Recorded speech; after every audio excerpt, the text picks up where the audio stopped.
that are formed within the samahan is what makes the magic of the show happen. Now, UP Samahan ng mga mag-aaral sa komunikasyon, or more popularly known as the UP Samascom, is a university-wide organization based in the College of Mass Communication in UP Diliman. It is home to media personalities and industry heads such as Laurenti Jogi of ABS-CBN, Kuya Kim Atienza, Tuesday Vargas, who you will be meeting later on, reporters Tina Panganiban Perez, Lay Alves, and Ricky Quek, Giselle Sanchez, Wency Cornejo, Ate Glow, Macan Honchos, Raul Castro, and Peter Acuña, R.S. Francisco, the very famous Kalad Karen Davila, among many others, who first honed their showmanship and comedic skills in the longest-running comedy show in the country, the Live Aids, or Live, ang istoryang dinevelop ng Samasco. To tell you more about our organization and to give you a sneak peek of our show, the Live Aids, please turn over your attention to the screen and enjoy this video.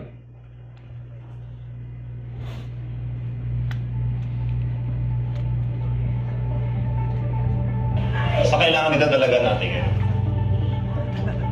Rolling in the river. A few moments before the show, nasa likod na kami ng curtain, tapos naririnig na namin isa-isa na pumapasok yung mga tao. Meron kang feeling na hindi humihinga backstage yung mga tao. Kaba, ng fear, ng excitement. Ganda! Parang ito na best! Very ecstatic. You're with your orgmates. You're proud to be with them. And you're just really excited to show everyone what you've worked hard on. Ang entabladong ito, ang aming mundo, ang aming mundo. Hindi ko mawari kung ang pag-arte ba ay isang bagay na natuturo o ito ay likas sa isang tao. Pero sa experience ko sa Live Aids, pareho eh. You have to give your 100%. Hindi lang siya all about talent eh. You really have to be committed to it. One of the things that I always tell my dancers is to practice, practice, practice. Performance level. It prepares you for the kind of energy that the audience will give you when you perform. Ipapawan ko hanggang wakas.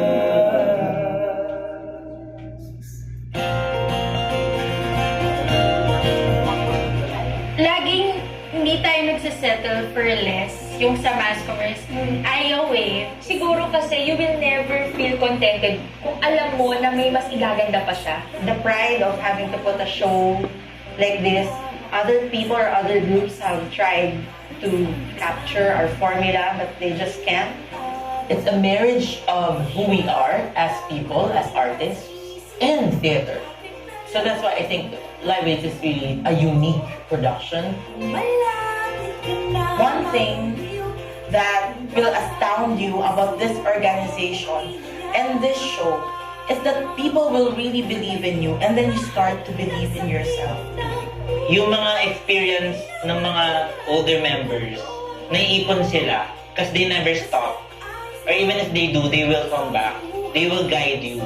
And that's just beautiful that you get to learn a craft, a skill, sa pamamagitan naman ng isang organisasyon na may puso para i-share kung ano yung natutunan nila. It's kind of weird to be in a performing org, pero hindi mo goal na to impress people and to wow them, but actually to make them laugh. Sobrang saya kapag narinig mo na yung unang halakhak ng audience. Sobrang saya po ng feeling nun. Nakaka-touch. Yun yung gusto natin. Magpasaya. So, parang may sense of fulfillment doon. Para kang isang bata na tumatakbo sa damuhan. Ganun yung pakiramdam. Kaya it's always refreshing to perform in Live Aids. Seeing the crowd cheer for the months of practice, the months of writing, the months of rehearsals. Sometimes it's very addictive. So I think that's why people would go back to doing Live Aids. magic behind Live Aids is the company members and yung love nila for the organization. You know that when you produce Live Aids, it will not stand without each and everyone who performed, without each and everyone who helped backstage. Kalimutan natin sandali ang problema. I just believe in my org mates in UP Samasco na tulong-tulong namin itong gagawin. Hindi kayo mag-iiwan. So yes, Samascom is the magic behind Live Aids. But Live Aids, it keeps us together, keeps us united.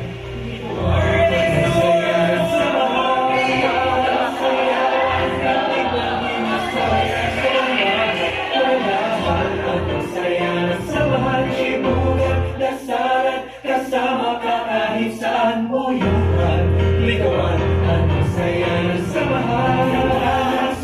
There you have it. That was an introduction to what UP Samascom and the show Live Aids are all about, and to give you an idea of what kind of humor and spectacle we have to offer in our show.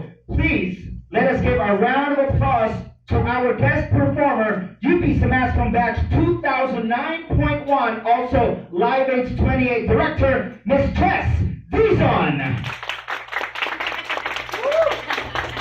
What is this commotion? This confabulation, universal motion. Akala niyo siguro hindi ako makakarating. Akala ko rin.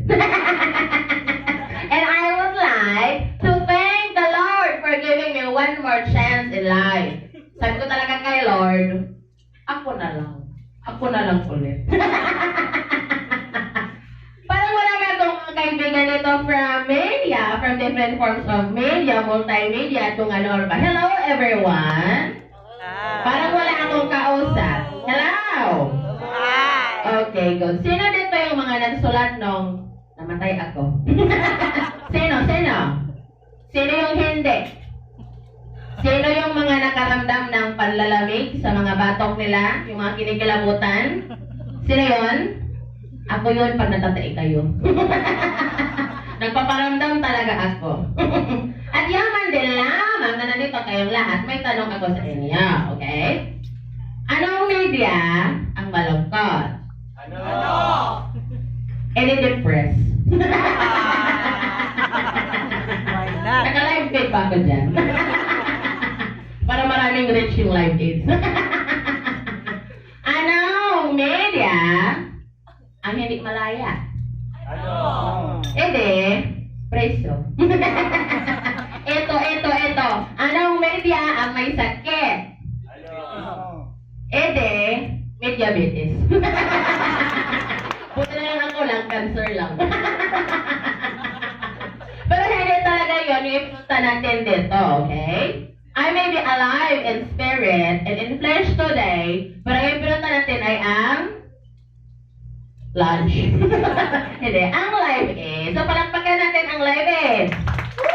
Kasi kung walang Live Aids, wala din ako dito para mag-promote. Laking pasalamat ko talaga, honestly, kasi, nung Live Aids, what Live Aids is that?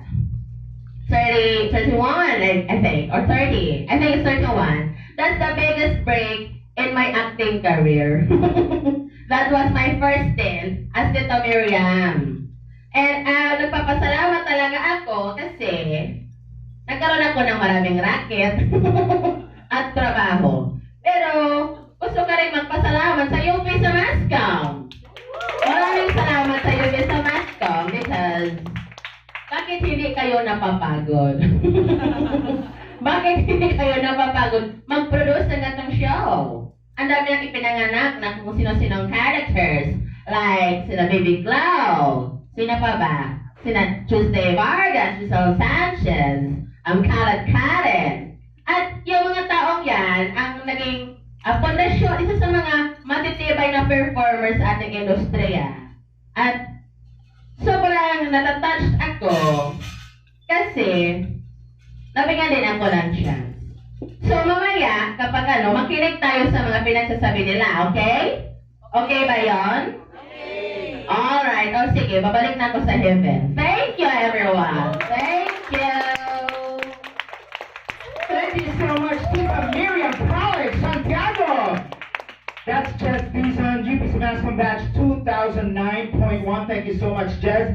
And now, let us go to the first speaker of our program. After joining UP Semascom to continue the Live Eight's legacy of showcasing intricate and well-thought-out dance numbers and choreography, our first speaker started to branch out and accumulate training for writing.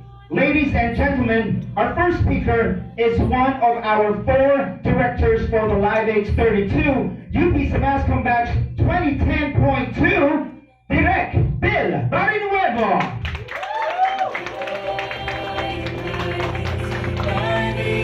Here's the mic for you. Bill, can you tell us more about this show, the Live Aids, what it offers to our you may take your seat over here. Thank you.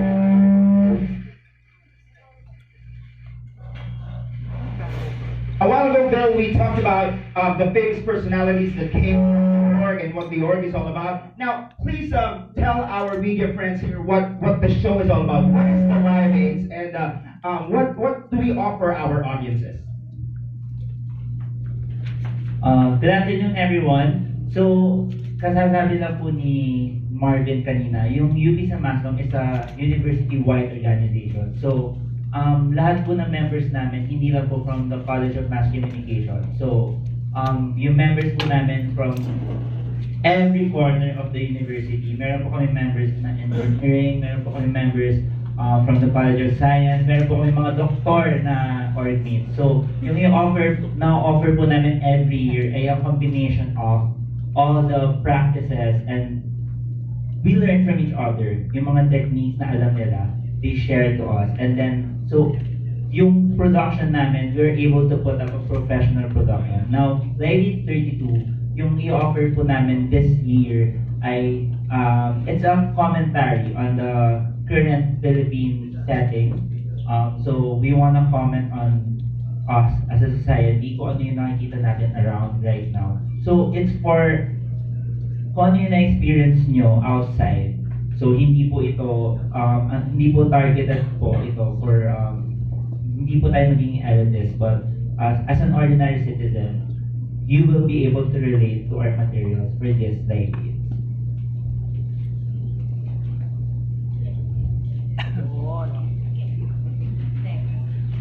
All right. Can you give us a sneak peek of Live Aids 32? What can they expect from the show this year? So this year, magkakaroon po ng maraming fresh faces since from hindi po sa same set of performers from Live Aids 31. So since we're a growing family, no, magkakaroon po ng maraming new members. Makita po kayo ng mga bagong tao on stage because every year nakakapag-launch po ang UP Semascom ng mga performers. Thank you so much. Let's clap our hands for Direct Bill Barinuevo, everyone. Now, our next speaker needs no further introduction. Ladies and gentlemen, she's an actress, a TV host, an entrepreneur, and director of Live Aids XXX, or Live Aids 30, UP Semascom Batch 1997.2, Miss Tuesday Vargas.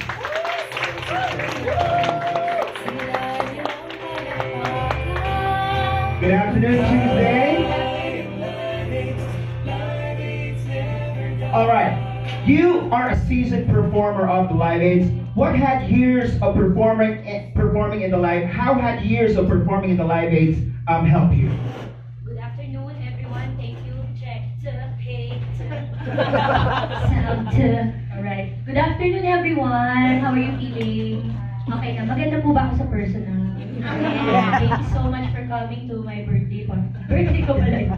Thank you for making me a part of today's press conference. Thank you so much for agreeing to be here in a show that I support so much because I am a product of not just this org but the entire thing that is Live Aids. And when I say thing, it's short-changing the scope of how Live Aids influence our own lives, our personal lives and professional lives. It's parang not enough to just put it in that phrase because it's very, very instrumental in all of our careers.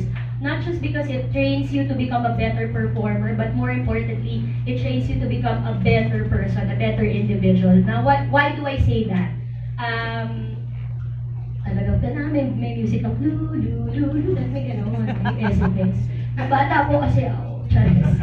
Wala po akong bahay, ganyan po ang nangyayari sa akin. So, isa po akong anak na alibughan, naglalaya sa bahay, at nahanap ko po ang aking pangalawang bahay sa 4 na sulok ng kolehiyo ng pangmadlang komunikasyon. At kung wala kang patitirhan, wala kang pambayad ng tuition, ang meron ka lang kadaldalan at kachika, gawin mo ng makabuluhan ang iyong pagdaan sa universidad. Sumali ka ng mga organisasyon na makakadagdag sa ikayayaman ng iyong sarili. Pero hindi po yun nagawa sa akin ng sa mga sinalihan ko. Kaya po, nung nakita ko po ang samas ko, parang sige na nga, try na natin to, baka nga makadagdag. And true enough, hindi po nangyari ang in-expect ko na masaya lang silang kasama, tawa na lang kami, baklaan, all afternoon sa Batibot. Mas naging malalim, mas naging mabigat ang impluwensya ng mga orgmates ko sa akin. So natuto po akong makisama sa iba-ibang klaseng tao, natuto po akong umuo sa mga trabaho na kahit hindi mo na kaya, oohan mo na lang, laban ka ng laban. So napanday ang pagiging matibay mong tao sa pamamagitan ng pagsali ng isang organisasyon kagaya ng sa Mascom. And siguro byproduct na lang yung pagiging magaling mo sa entablado kasi kagaya po ng napanood nating presentation, talaga pong hindi po mapayag na isa lang po ang papalakpakan. Ang importante po ay umuwi po kayong hindi nyo na po kayang tumawa. Ganun po. Or maging tao. Ganun po yung mas importante. So, ang goal is this year ay iangat po namin ang kung anumang nasimulan na. And having been part of UP sa Mascom for 18 years, directed 1 live aids and did 6 monologues in all those 18 productions. Masasabi ko kung yung maraming taon na yun ay hindi pa enough para sa akin at nilulook forward ko ang laging bagong may offer ng aming organ ng palabas na live aid. So sana po maasahan po namin ng suporta ninyo kasi kami rin po napaka-excited po namin magtanghal para sa inyong lahat. Hindi lang para maipakita muli ang kagalingan ng UP sa Mascom, but more importantly, it's to show you that it never dies and those new blood that will join us, first-time live aids watchers, will become loyal followers in the years to come. So thank you so much for being here. Give yourselves a big round of applause. Palakpakan mo muli natin Miss Tuesday, Margaret. Always very fun.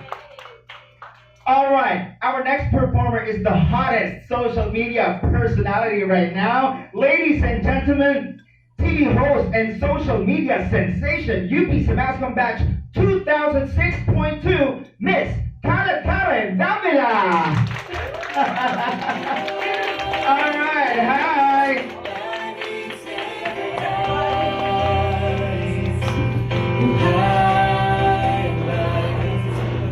The very sexy and alluring. The Balakanin. Balakang. Okay, balakanan. All Good right. afternoon, ladies and gentlemen. Ako po si Karen Davila. I hope you're enjoying this afternoon with our orgmates. Maraming salamat po sa pagtanong. All right, Miss Karen, how has the Live Aids paved the way for your introduction as your persona right now, Karen? Alam niyo po, si Karen Davila ay ipinanganak sa Abelardo Hall. Ipinanganak po yan ng UP sa Mascom at syempre ng Live Aids. Yung director po namin last year, which is VJ Santos, siya po ang bumuo ng karakter na Karen. Agila pa nga yung una eh. Tapos, nung ako po ay tumatawid sa Cuyab River ng Tanay Rizal, after ng Live Aids, kinuhanan po ako ng video ng aking direktor noon sa Viva. Tapos, ako po ay nag-ulat sa gitna ng Cuyab River at yun na nga po, nag-viral ang video and the rest is history. I joined Live Aids 2006. I was 17 years old, second year college, slightly paminta pa. Oo. Maikli pa yung buhok ko, tapos hindi ko pa alam kung anong gagawin ko sa sarili ko. Pero, katulad nga ng sinasabi naming mga orgmates, Live Aids or UP sa Mascom is the family that we chose for ourselves.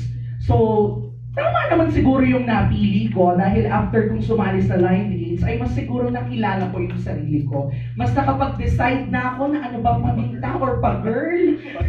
So, syempre mas pinili ko yung pag-girl. Although, nung panahon namin, mga year 2000, late 2000 and before 2010, mga ganyan, uso yung mga paminta. Pero, minahal naman ako ng orgmates ko bilang pag-girl. And then eventually, I transformed into who I am right now. At malaking tulong po ang Live Aids dahil nga, katulad nga rin ng sinabi ni Ate Izel, kung tatambay at tatambay ka na rin lamang, kung hindi ka na rin papasok sa klase mo, but we don't encourage this, kung hindi ka na rin, we don't encourage this, but kung hindi ka na rin papasok, makikipag-inuman ka sa tanghaling tapat, gawin mo na yan sa UP sa Mascom. Kasi ang saya, sa totoo lang, lahat ng kaibigan ko ngayon, lahat ng barkada ko na sila noong 15 years ago, UP sa Mascom days pa, ay yun nga yung totoo ngang patunay that it is the family that we chose for ourselves. Sabi nga yan ni Carla May Bautista, batch 92.1. Siya talaga yung nag-pioneer yan. Pero yun nga, now, nagagamit ko siguro dun sa sinasabi kong business ko ngayon. I mean, yung career na pag-host sa TV, online, yung mga natutunan ko rin sa UP sa Mascom. Kasi nung una akong sumali ng Live Aids, kibits lang ako eh. So, Live Aids 23, Live Aids ni Direk Ted Legaspi. Kibits, ito yung parang bit roles kung tawagin. Sa mga sketch, ganyan, taga-palakpak lang, taga-tawa, taga-gulat, factor, ganyan. Tapos nung Live Aids 24, binigyan kami ng pagkakataon, I did the opening spiels, and then nagkaroon kami ng bonggang sketch with my batchmate, Paula Gonzalez. Bilisan ko na ito. Yun na nga. But yun nga, all in all, ang laking tulong po sa akin ng UP sa Mascom and Live Aids. Siguro walang Kalat Karen Davila if not because of Live Aids and UP sa Mascom. So, palakpakan natin Ms. Kalat Karen Davila. Thank you so much. All right. Our next speaker is an actor, entrepreneur, director, and producer. He is a seasoned performer of the Live Aids, playing notable roles such as the SM Sales Lady and Dr. Vicky Below. Alright, his notable stage performances were as a lead in Madame Butterfly and Princess and I, and just recently he won 2 Best Actor Awards in Star Wars and a film festival in Portugal, inside joke, in Portugal, legit, Portugal po, film festival for Boy and Chick. Palakpakan naman po natin, proud UP sa Mascom member, Mr. R.S. Francisco.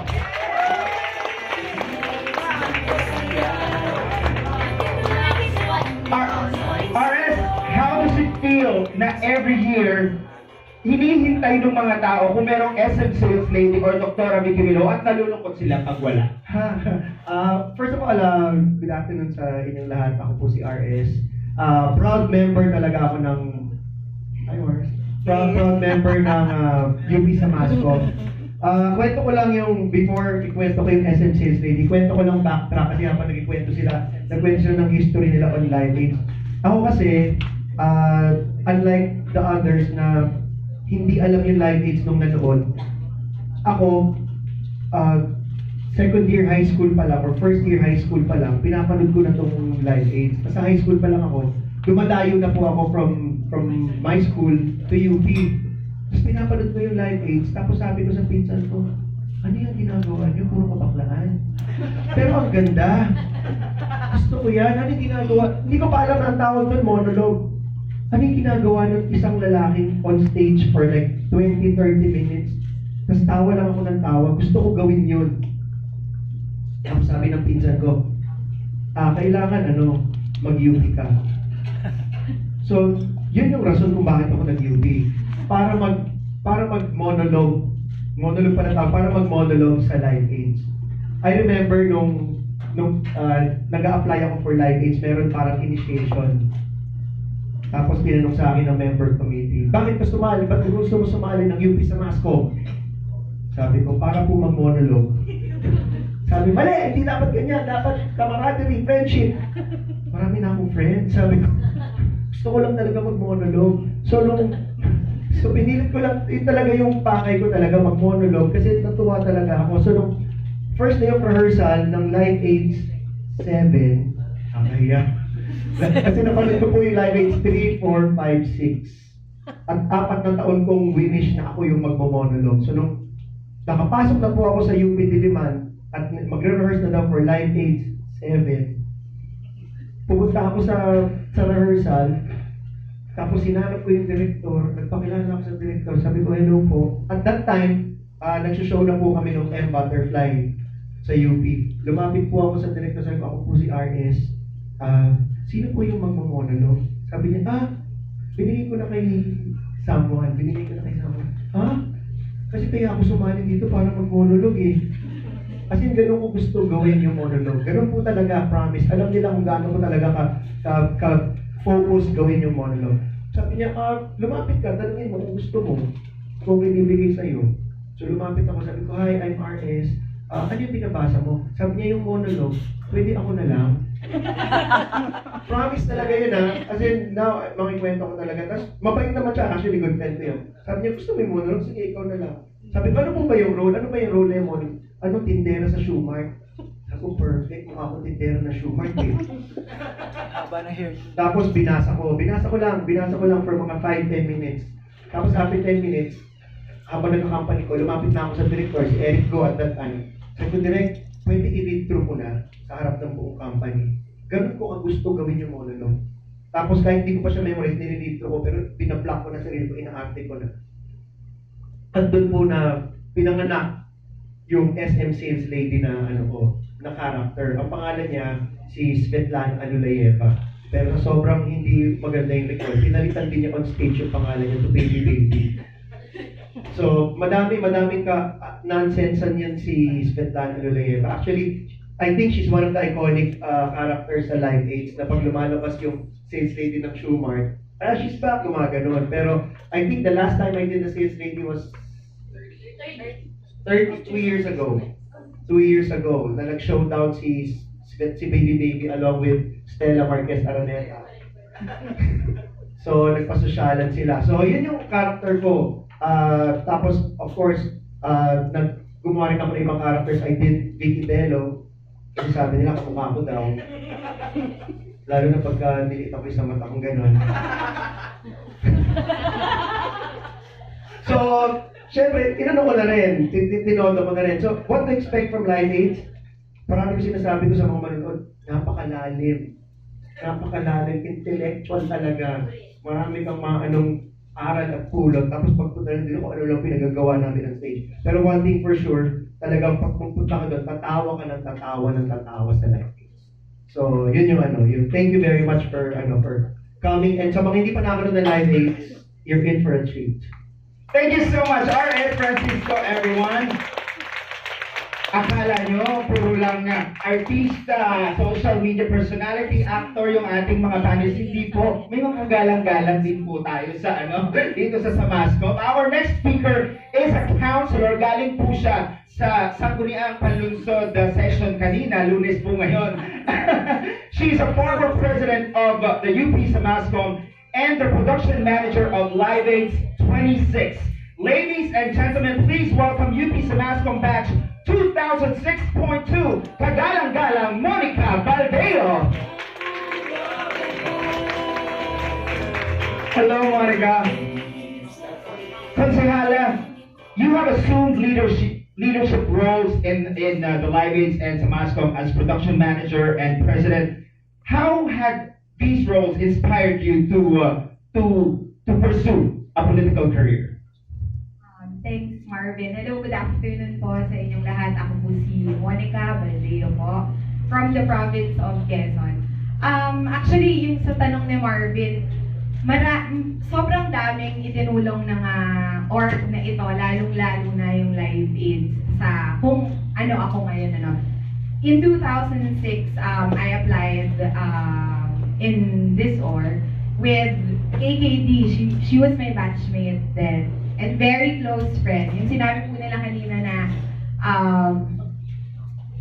family. This is the group that we chose for the family that we chose for ourselves. Ano? In 2006, aplikante po kami, Live Aids 23 back then. Nag-start po kami ng extra lang. So I started out as a singer, and then that was more than 10 years ago, no? 2007 pala, sorry. And then, akala ko Live Aids was just all about performing. Then I realized after a few years, after 2 years, in 2010, 3 years pala, sorry, naging production manager po ako ng Live Aids. And then doon po nakuha talaga yung skills ko from editing, from marketing, lahat. So being the multi-potentialite that I am, ito po yung Live Aids talaga, yung nag-hone po sa amin kung ano ba yung true calling. So ngayon po na counselor po ako, maraming naitulong din, natulong talaga yung org sa leadership training and of course dun sa management. So yun po, and thank you very much. Maraming salamat, kagalang-galang Monica Valdeo. Thank you. Alright, our next speaker performed for you guys earlier. Please welcome back here in front, UP Samascom Batch 2009.1, and again, the Director of Live Aids 28, Miss Jess Dizon. Tita Miriam College, Santiago. Alright. Hello, Jess. Welcome back. Jess, ikaw ang youngest sa ating mga celebrity panelists. Grabe naman yung ano. Sabihin na natin yung, alam niyo po, sabihin ko na po sa iyo, pinaalis po ni RS yung batch.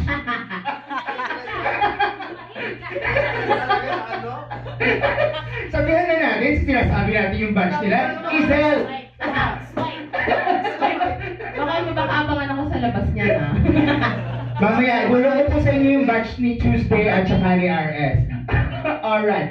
Next, being the youngest performer among our celebrity panelists, how does Samascom help or empower millennial performers like you? Millennials in general. Millennial pa ako, charot. And sobrang thankful and grateful ko po sa org namin, UP Samascom. Kasi sobrang ganda po ng training. Hindi lang sa trabaho, kundi bilang tao. Kasi sa panahon ngayon, kailangan talaga ng professionalism in all its fields. And tinuruan kami na rumespeto, tinuruan kami na magtiwala sa kung anong ibinigay sa amin. At sobrang yung pagpapasalamat ko sa org kasi mas nakilala ko at na-discover ko yung sarili ko kung saan talaga ako mahusay. Because I'm from the College of Architecture, sobrang layo po ng pagsusulat, sobrang layo ng paggawa ng prod, pagkasayaw, pagkakanta. And dahil sa Samascom, nailabas ko kung saan talaga ako passionate. Mas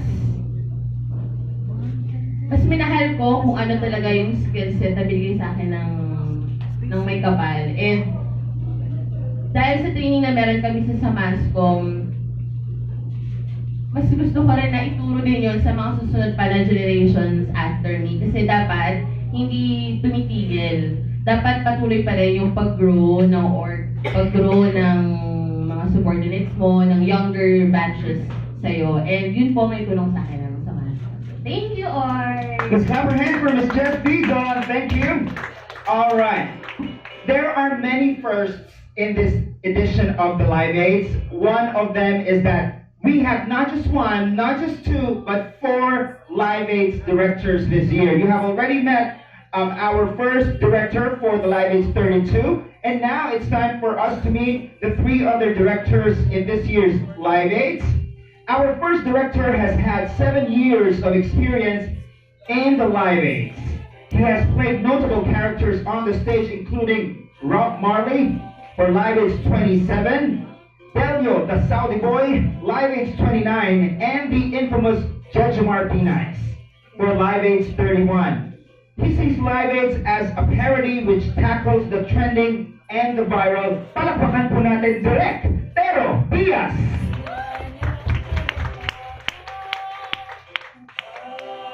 Our next director, as they say, is the only rose among the thorns. And as the only muse, our next director finally took the challenge of directing the show she was a part of for 6 years. She believes Live Aids will not cease to exist as long as like-minded people are still waiting to share laughter and their talents to others. She sees her motivation in the form of her faith to direct the people who believe in her and want to share laughter to the audience. Ladies and gentlemen, palakpakan po natin direct Porsche Mendihar. The very gorgeous Porsche Mendihar, more popularly known as Grace Cole in Live Aids 31. And our last director for this year, but definitely not the least, is the youngest director in the Live Aids history. Palakpakan po natin direct Arvin Sikat.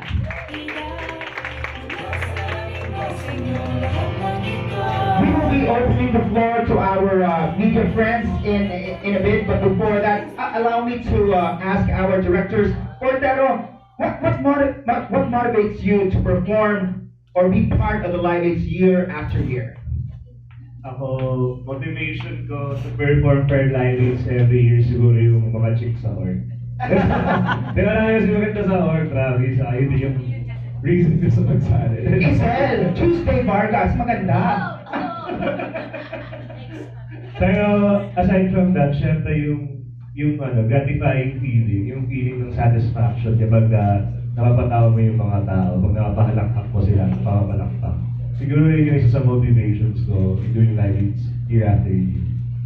Thank you so much, Tero. For Porsche, I call her Batch. Batch, to those who consistently watch the show, what can avid viewers look forward to in this year's edition of the Live Aids? Hi, Baz. Thank you, Baz. Hello po. Good afternoon po. Thank you po for being here. This Live Aids, since 32 years na po tayo, this year po, pinagsama po namin yung classic Live Aids formula, the classic Live Aids comedy, brand of comedy sa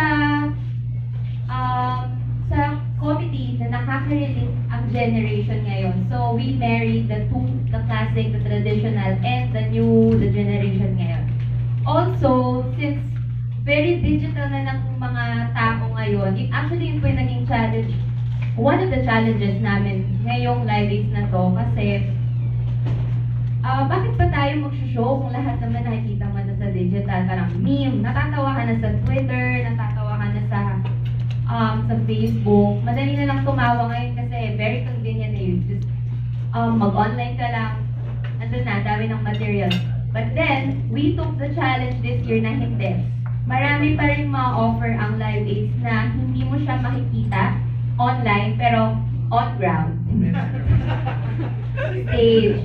So, we married all of those concepts, classic formula, classic comedy to this generation comedy, and also yung pagiging digital din ng generation natin ngayon. And also, many new faces, many new talents, and new breeds, and new performers.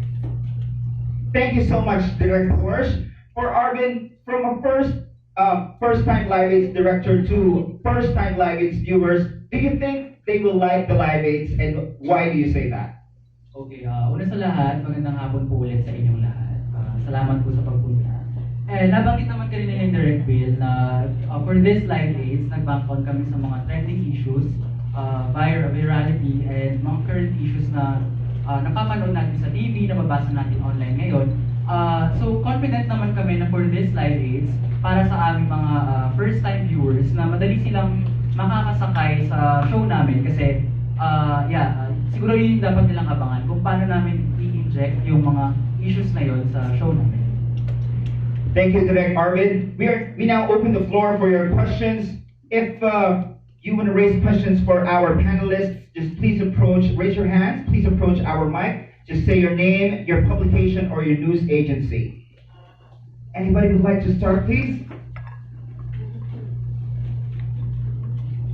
Any questions for our panelists? Yes, Paul, please. Please say your name, your publication, or news agency. Thank you.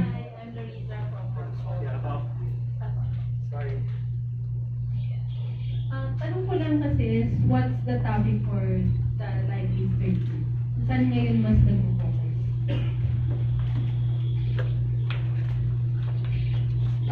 Thank you. Good afternoon ulit.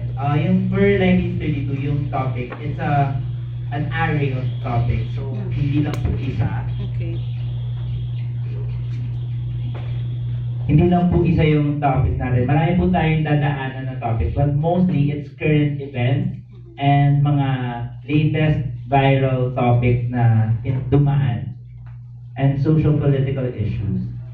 So, mas ano tayo, medyo itataas po natin. So, kung ano po yung mga nakikita natin online and sa news na mga serious topic, medyo babaliin natin ng konti. Thank you. Sa hindi lang siguro yung mga social political issues and serious topics. Of course, mga topics na very familiar lahat, like mga popular culture, yung mga things that naging part ng paglaki natin or pag-grow natin as what we are today. I think yun, hindi lang yung mga seryosong stuff yung discuss natin. Siguro pa hindi masyadong big yung sagot namin, nag-expect kayo ng topic. Dadaanan natin yung issues natin ngayon sa transportation, tapos yung current issue about health, ano pa ba? Yung recent issue about the pagsasara ng island of Boracay, among other topics, and political personalities na lalabas. Thank you. Thank you so much for that wonderful question. Thank you. I would like to thank the judges for choosing me. All right, thank you. Any other questions, please? You may also direct your questions to our celebrity panelists. Thank you.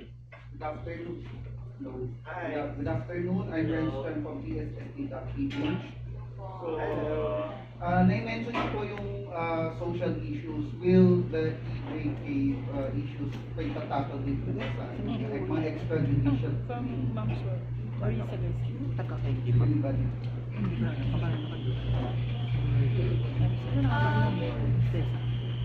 The EJK po, extrajudicial killing is, ano ba? We will tackle political issues. Yes. Heavy po for this, the Duterte administration. Yes po. Pero for that part, pipitirin ko po muna kayo. So you really have to be there on April 16. Okay? Alam nyo Bibitirin po namin kayo, wala po yes or no, pero gusto lang namin sabihin na sa lahat ng live aids na nagdaan at sa lahat ng live aids na kinalakihan namin, hindi po nag-hold back ang UP sa Masco. So wala po tayong natatakutan at wala tayong kinikilig. At dahil tinanong mo yan, mamayang gabi ilalagay na nila yun sa sketch nila. Yun na magiging resolution. Sketch number 1. May nangalay, ano? Para masabi lang. Magkapit bahay ka na. Thank you. Any other questions, please? Thank you. Mars. Mapagpalayang umaga po sa ating lahat. It's Mars from Astig at PH in Attica. It's also going to be my first time to see you guys. I watch you. Hindi na virgin. Just curious,